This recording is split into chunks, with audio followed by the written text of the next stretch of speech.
বদলি দুর্নীতিতে zero tolerance রাজ্য সরকারের। বদলির নিয়মে আমূল বদল করল রাজ্য সরকার।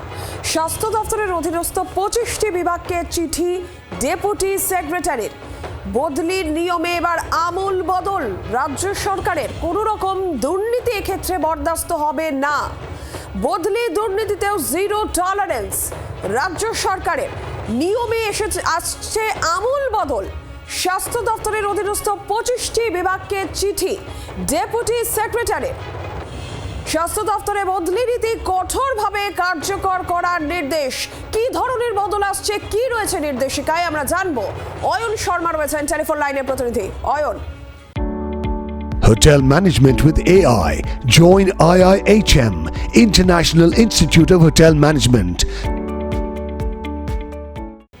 দেখো, দীর্ঘদিন ধরে একটা অভিযোগ ছিল যে বদলি নীতিতে স্বজন পোষণ করা হচ্ছে, দুর্নীতি হচ্ছে, টাকা দিয়ে বদলি করা হচ্ছে। দীর্ঘদিন দিনের পর দিন থেকে গিয়েছেন একাধিক স্বাস্থ্য দপ্তরের আধিকারিকরা একই জায়গায়। সেই নীতি কিন্তু এবার বদল, একেবারে আমূল বদল আনা হচ্ছে স্বাস্থ্য দপ্তরের তরফ থেকে। ডেপুটি সেক্রেটারির তরফ থেকে স্বাস্থ্যের যে কটি দপ্তর রয়েছে প্রত্যেকটি দপ্তরকে চিঠি দিয়ে জানানো হলো আমূল একেবারে পরিবর্তন আনা হচ্ছে। কি থাকছে এই বদলি নীতিতে? একেবারে কঠোরভাবে হোম ডিস্ট্রিক্টে দীর্ঘদিন পোস্টিং এ একেবারে নিয়ন্ত্রণ আনা হচ্ছে। হোম ডিস্ট্রিক্টে কোনো কর্মকর্তা কর্মচারীকে সাধারণত নিজের জেলায় হোম ডিস্ট্রিক্টে কর্মস্থলে কোনোভাবে কোনো পোস্টিং নয়। তবে অবসর গ্রহণের একেবারে শেষ যে 2 বছর রয়েছে, সেই 2 বছরে প্রশাসনিক সুযোগ সুবিধা সাপেক্ষে তাকে ব্যতিক্রম হতে পারে, তিনি হোম ডিস্ট্রিক্টে ট্রান্সফার পেতে পারেন। কোনো পদে একটানা 3 বছর কর্মরত থাকলে সেই কর্মকর্তা ও কর্মচারীকে একেবারে বদলির জন্য বিবেচনা করতে হবে। 3 বছর একটানা পদে নয়, একই পদে 4 বছরের বেশি সময় ধরে সাধারণভাবে রাখাই যাবে না, একেবারে কঠোর নির্দেশিকা।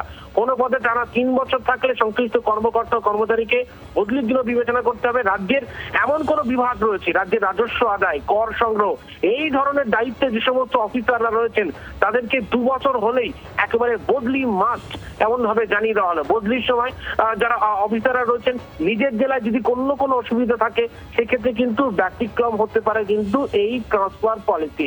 পাশাপাশি বিশেষ প্রশাসনিক প্রয়োজন, যদি দেখা যায় সরকারের প্রয়োজন রয়েছে তাকে বদলি করে এই জেলায় নিয়ে যেতে হবে, এই বিশেষ প্রয়োজনে কিন্তু ব্যক্তিগত অসুবিধা অন্যান্য ব্যতিক্রমী পরিস্থিতিতে প্রশাসনিক সিদ্ধান্ত কিন্তু কার্যকর হবে। এমনই ভাবে কিন্তু কড়া একেবারে বদল বা ট্রান্সফার পলিসিতে আনা হলো।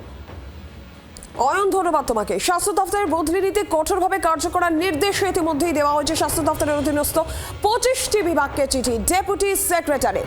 স্বাস্থ্যমন্ত্রী শারদ দত্ত মুখোপাধ্যায় রয়েছেন আমাদের সঙ্গে এই মুহূর্তে টেলিফোন লাইনে। শারদ দত্ত বাবু, এই যে বদলি নীতিতে আমূল পরিবর্তন, তাতে মনে হচ্ছে যে এবার দুর্নীতি কমবে, এবার দুর্নীতির নির্মূল হবে।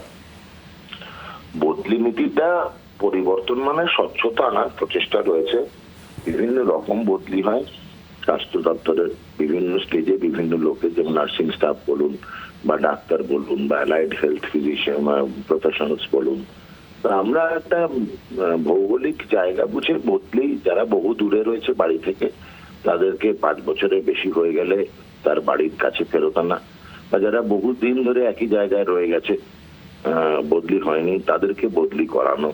তো এই নীতিটা নেওয়া হয়েছে। কতটা ফলপ্রসূ, বিভিন্ন ভৌগোলিক জায়গা বেছে নেওয়া হয়েছে যেগুলো থাকতে কষ্ট, যেতে কষ্ট, পৌঁছতে কষ্ট। তো সেইগুলো নিয়ে আমাদের একটা পর্যালোচনা হয়েছে। নীতি গঠন তৈরির কাজ চলছে। এখনো পুরোপুরি ভাবে আমরা ফুলপ্রুফ তৈরি করে উঠিনি, কেন ভৌগোলিক জায়গাগুলো বাছা, তার সঙ্গে পরিকাঠামো পরিবেশ কিরকম আছে দেখা, সব মিলিয়ে একটা বদলি নীতি তৈরি করার প্রচেষ্টায় আছি। আমাদের আরো দিন-15 সময় লাগবে বদলির ভৌগোলিক জায়গা চয়ন করা এবং নীতি তৈরি করা। শারদ দত্ত বাবু, ধন্যবাদ। বাংলার আওয়াজ, বাঙালির আবেগ, জি 24 ঘন্টা।